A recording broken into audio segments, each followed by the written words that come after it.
Raila Odinga will be on the ballot as the Azimio la Umoja-One Kenya Alliance presidential candidate after being cleared by the Independent Electoral and Boundaries Commission to vie for the 9th of August general election.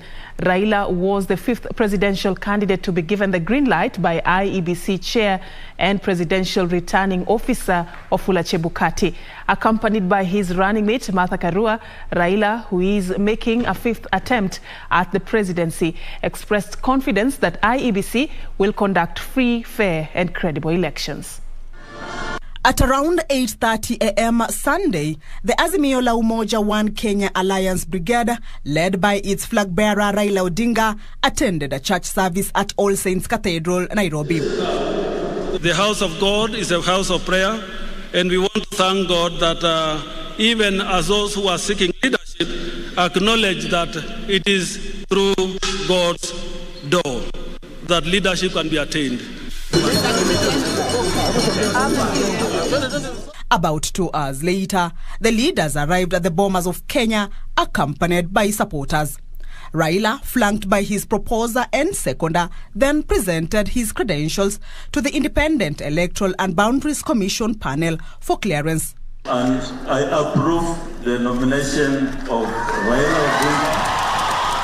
Upon receipt of his certificate, Raila immediately acknowledged the Commission's capacity to conduct free, fair and credible elections. We want Kenyans to be able, on the 9th of August, to freely express their will, to speak clearly, that this is what the Kenyans want.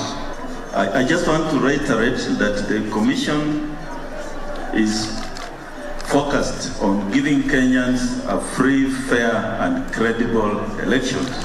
Raila called on Azimio la Umoja supporters to steer off violence during the electioneering period, as he urged the media, whom he says have so far been impartial, to uphold objectivity in reporting.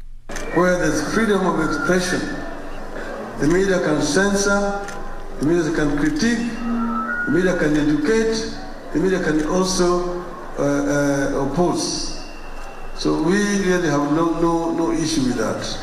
And I urge our supporters not to interfere or to try to defecate any billboards or publicity material belonging to our opponents.